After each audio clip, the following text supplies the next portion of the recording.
Jemaat yang diberkati dalam nama Tuhan Yesus Kristus, selamat hari Minggu, Shalom. Firman Tuhan pagi ini dan kenyataan sampai saat ini mengatakan kepada kita bahwa dalam kehidupan dunia manusia ada dua kuasa yang bekerja.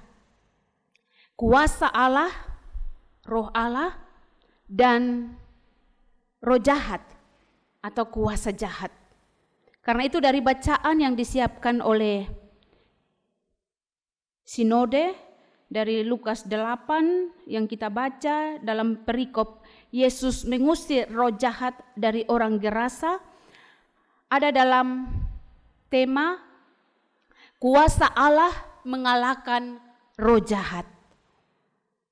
Tadi di kebaktian pertama slide juga error.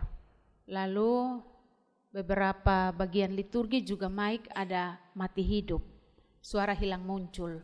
Jadi setelah kebaktian pertama ada upaya yang dilakukan dan kemudian hidup. Jadi kami bersyukur ya kita bisa mengikuti liturgi yang sudah kami siapkan dengan baik. Tapi masuk dalam kebaktian, slide lalu bermasalah kembali, infokus bermasalah, dan saya bilang diomin bukan karena kita tidak siap. Tadi malam cek sound system semua dipersiapkan dengan baik.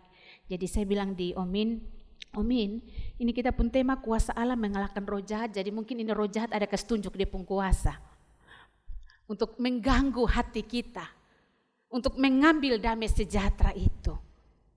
Karena liturgi, jalannya liturgi terganggu, mic. Kadang-kadang kita juga terganggu. Lalu dengan kegaduhan yang kita timbulkan semakin membuat kita kehilangan sukacita dan damai sejahtera. Tapi mari kita fokus untuk ada dalam penyembahan, pendengaran firman Tuhan, supaya hal-hal yang tadi iblis bekerja itu tidak merampas kuasa damai sejahtera, dan kuasa Allah tetap menuntun kita untuk ada dalam kebaktian pagi ini. Bacaan menceritakan Yesus mendarat di tanah orang Gerasa.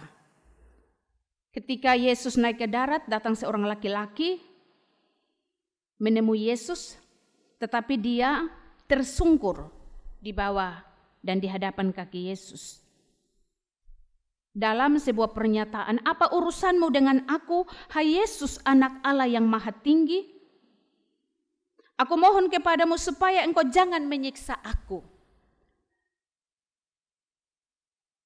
Tentu tindakan dia datang tersungkur dan memohon supaya disiksa, jangan disiksa di hadapan Yesus itu juga ada dalam kuasa roh, karena memang dia dikuasai oleh kuasa roh jahat itu. Dan ini mau bilang bahwa iblis pun kenal Yesus. Iblis pun tahu bahwa Yesus itu anak Allah yang maha tinggi, Yesus itu punya kuasa. Karena itu ketika Yesus injak kaki di darat, si laki-laki ini yang dikuasai oleh roh jahat, dia pun datang tersungkur di bawah kaki salib Yesus. Minta supaya jangan disiksa.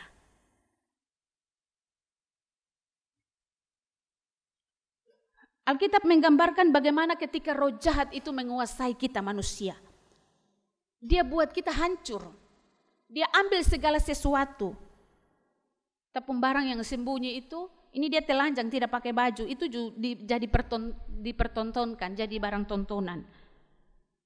Kita tidak ada arti apa-apa, tidak ada harga apa-apa. Dia tinggal di dalam pekuburan. Kalau kita omong kuburan identik dengan kematian. Jadi dia ada tapi orang itu mati. Tidak diperhitungkan lagi. Dia dirantai dan dibelenggu. Karena roh itu sering menyeret-nyeret dia, menyiksa dirinya, tubuhnya. Jadi itu kerja roh jahat. Kalau hidup kita ada dalam kehancuran, itu tandanya roh jahat yang menguasai hidup kita. bukan roh Allah.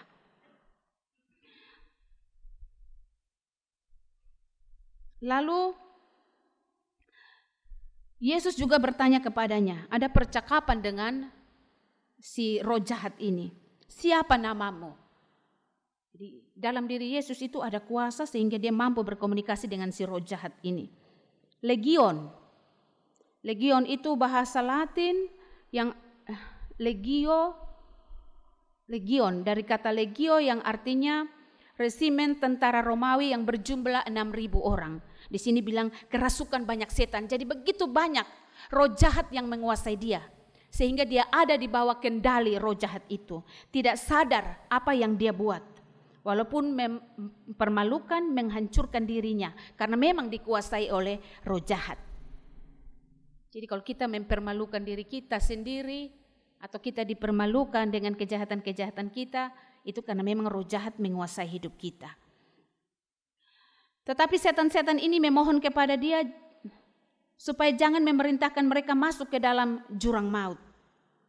Yesus lihat di situ firman Tuhan bilang, ada sejumlah besar babi sedang cari makan di lereng gunung.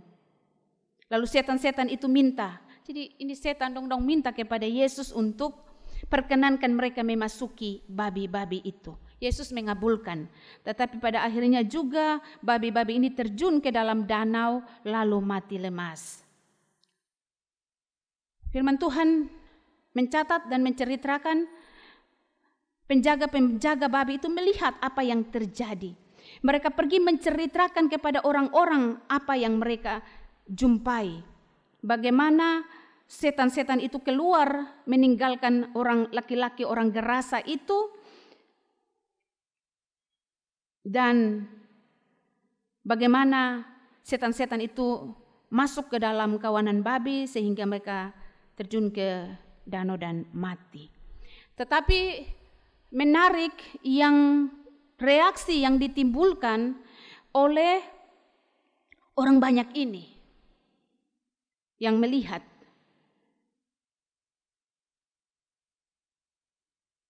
Dan yang mendengar. Mereka minta kepada Yesus supaya meninggalkan. Mereka lihat apa yang Yesus buat. Tetapi mereka minta supaya Yesus meninggalkan. Karena mereka sangat ketakutan. Saya coba memahami firman Tuhan ini dan saya melihat bahwa itu karena fokus dari orang-orang banyak ini ada pada sejumlah babi yang mati itu. Kerugian yang ditimbulkan pada diri mereka.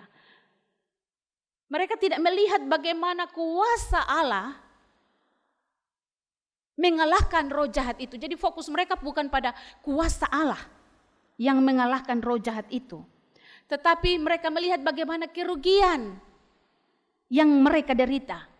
Karena itu mereka bilang, kita lebih baik usir dia. Tetapi berbeda dengan respon yang dialami oleh laki-laki orang gerasa itu. Dia mau ikut Yesus. Tetapi Yesus bilang pulang ke rumah, ceritakan segala sesuatu yang telah diperbuat Allah atasmu. Saya mengambil 2 poin untuk kita renungkan bersama dan menjadi dasar kekuatan untuk kita menjalani hidup ini. Bagaimana melawan, mengalahkan roh jahat. Karena kita semua bilang kita ini anak-anak Tuhan, harusnya roh Allah, kuasa Allah yang menguasai kita. Tapi dalam kenyataannya, dalam kelemahan-kelemahan kita yang masih dikuasai oleh kedagingan, kita jujur juga seringkali kita membiarkan diri untuk dikuasai oleh roh jahat atau dipakai oleh roh jahat. Hal yang pertama, mari kita menjalani kehidupan dengan tetap dan terus mengimani Yesus yang kita percaya sebagai Allah di dalam roh yang berkuasa. Saya Bapak Mama ini, mari kita mengimani bahwa Tuhan Yesus yang kita sembah adalah Allah yang berkuasa dalam rohnya. Allah yang berkuasa di atas segala kuasa di dalam hidup ini. Kita mengimani bahwa kuasa Yesus jauh lebih besar dan mengatasi segala kuasa di muka bumi ini. Tadi malam saya roll ini HP saya ada baca, ada yang muat di Facebook, dia bilang ini alor Pak, menggambarkan bagaimana tahun 2021 Suanggi, ini 2016 Suanggi tersangkut di kabel, lalu 2024 Suanggi tersangkut di 2016 di tower, 2024 di kabel. Itu kuasa-kuasa dunia juga ada sementara bekerja mencari mangsa di dunia ini. Suanggi, leu-leu, apalagi sihir terbang, banyak istilah. Dia ada sementara bekerja di sekitar kita. Roh Allah juga sementara terus bekerja untuk menjaga kita sebagai milik kepunyaannya. Menyelamatkan kita supaya jangan menduakan Tuhan dan mempercayakan kepada kuasa-kuasa yang ada di bawah kuasa Allah itu sendiri.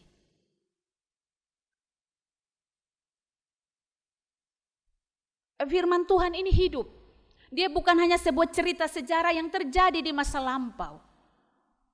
Firman Tuhan ini mau bilang bahwa dalam nama Yesus itu semua kuasa takluk di bawah kakinya. Tapi kemudian jadi pertanyaan, kenapa kita berdoa dalam nama Yesus? Iblis seakan-akan tertawa dengan kita. Dan kita berhadapan juga dengan orang-orang yang kerasukan setan. Entah itu karena kejiwaan psikisnya yang terganggu lalu terbawa menjadi stres, depresi. Tapi juga ada kuasa-kuasa lain. Penghulu-penghulu, penguasa-penguasa roh jahat yang bergentayangan di udara ini, yang mengganggu kehidupan kita anak-anak manusia. Yesus adalah anak Allah, kudus. Dan dalam nama Yesus itu bertekuk semua kuasa yang ada di bumi ini dan di surga. Kuasa Allah akan nyata dalam hidup kita ketika kita hidup di dalam Tuhan. Bukan hanya kenal Tuhan, tapi menghidupi kebenaran Tuhan di dalam hidup kita. Roh Tuhan akan nyata di dalam hidup kita. Akan berkuasa. Roh Tuhan, kuasa Tuhan tidak disembunyikan bagi anak-anak yang percaya hidup dalam kebenaran. Kita dapat berjumpa dengan cerita-cerita dalam Alkitab. Salah satu juga di Matius 17 itu cerita tentang ketika murid-murid datang lapor Yesus bilang, kenapa kami tidak dapat mengusir setan? Sedangkan Tuhan ketika perintahkan, setan itu tunduk dan keluar. Patuh kepada Yesus. Yesus bilang karena kamu kurang percaya. Bahkan di Matius 17 Yesus bilang, kalau kamu punya saja iman sebesar biji sesawi, ketika berkata pindahlah gunung ini, maka tidak ada yang mustahil. Tetapi ketika berperang dengan kuasa-kuasa roh jahat, di Matius itu bilang jenis ini tidak dapat diusir dengan berdoa dan berpuasa. Mungkin butuh ketekunan kita, keseriusan kita di dalam meminta dan terus percaya terhadap kuasa Tuhan yang mampu melawan kuasa-kuasa dunia ini. Jadi roh Allah, roh Tuhan itu berkuasa, punya kuasa. Tapi kalau kuasanya tidak kita alami, maka itu juga menjadi refleksi bagi kita. Apakah kita hanya meminta tapi tidak dengan percaya? Ataukah Allah minta seperti tadi yang di Matius? Kita ada dalam kesetiaan, dalam penyerahan diri yang lebih total, dalam penyerahan yang lebih sempurna. Itu menjadi perenungan lebih lanjut dalam kehidupan kita. Bapak, mama, saudara-saudari yang dikasihi oleh Tuhan kita Yesus Kristus, apakah kita mengimani Allah itu yang berkuasa atas kuasa-kuasa lain dan mampu mengalahkan kuasa roh jahat. Mengimani berarti tidak saja berkata, tetapi mengimani juga artinya memberitakan sebagaimana yang dinyatakan dan dikerjakan oleh orang Gerasa, laki-laki orang Gerasa ini. Dia mengimani dengan menyatakan, menceritakan bagaimana kuasa yang dialami olehnya. Bapak Mama, mari, perlu kita mengambil waktu untuk terus berteduh di hadapan Tuhan. Melihat cara-cara kerja Tuhan, kuasa Roh Kudus yang berkuasa atas hidup kita untuk melawan kuasa-kuasa jahat itu. Dan firman ini tidak hanya mau bilang bahwa roh jahat itu yang tadi, suwangi, sihir, kepercayaan kepada tahayul-tahayul, tetapi juga roh jahat itu adalah setiap perbuatan-perbuatan kedagingan kita yang melawan kehendak Tuhan. Itu juga si jahat, iblis pun kerja. Tapi kalau kita tidak kasih kita punya diri untuk dikendalikan olehnya, kita biarkan hati dan hidup kita hidup di dalam kebenaran, menghidupi kebenaran firman Tuhan, maka dia tidak akan berkuasa atas hidup kita. Jadi ada peperangan dalam tubuh kita antara kuasa roh Allah dan kuasa roh jahat. Roh Allah terus bekerja mempertahankan diri kita sebagai milik kepunyaannya. Iblis juga mau ganggu kita. Kadang-kadang kita bilang, dia tidak pernah gereja, dia ada buat kejahatan, dia ada baik-baik saja. Iblis bilang, itu susah pembagian. Nah, kita yang dekat ini yang iblis mau ambil rampas kita.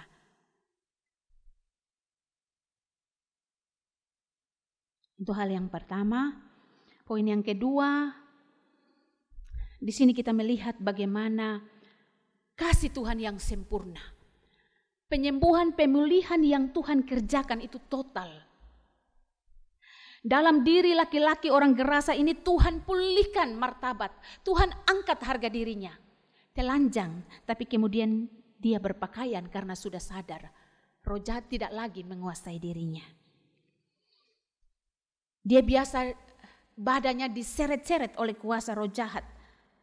Dia tidak rasa sakit, tapi tentu ada luka-luka di tubuhnya. Dan dalam kesadaran itu dia dipulihkan.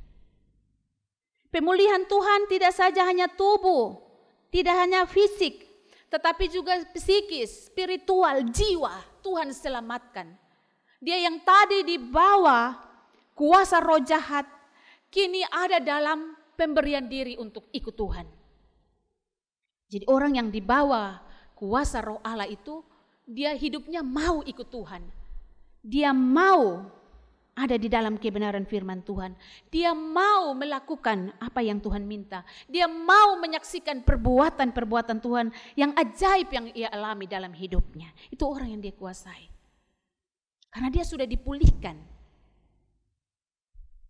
Jadi kita yang mau hidup dengan kita punya kedagingan, kita punya keinginan, kita yang tidak mau ikut Tuhan, itu roh jahat masih kuasai kita. Gitu. Jadi masing-masing periksa diri sendiri. Roh Allah yang ada berkuasa atas hidup kita atau roh jahat yang ada menguasai hidup kita. Demikian firman Tuhan yang datang kepada kita pagi hari ini. Hidup dalam keyakinan nama Yesus berkuasa. Kuasanya akan berlaku dan nyata dalam kehidupan orang-orang yang memperlakukan firman Tuhan dalam hidupnya. Dan saksikan kalau engkau mengalami kedahsyatan dan pekerjaan Tuhan yang luar biasa. Sebagai bukti nama Tuhan yang berkuasa. Bukan untuk kepujian kita. Tetapi supaya setiap lutut bertelut dan semua lidah mengaku Yesus Kristus adalah Tuhan. Tuhan menyempurnakan firman Tuhan pagi ini. Jadi berkat untuk kita semua. Amin.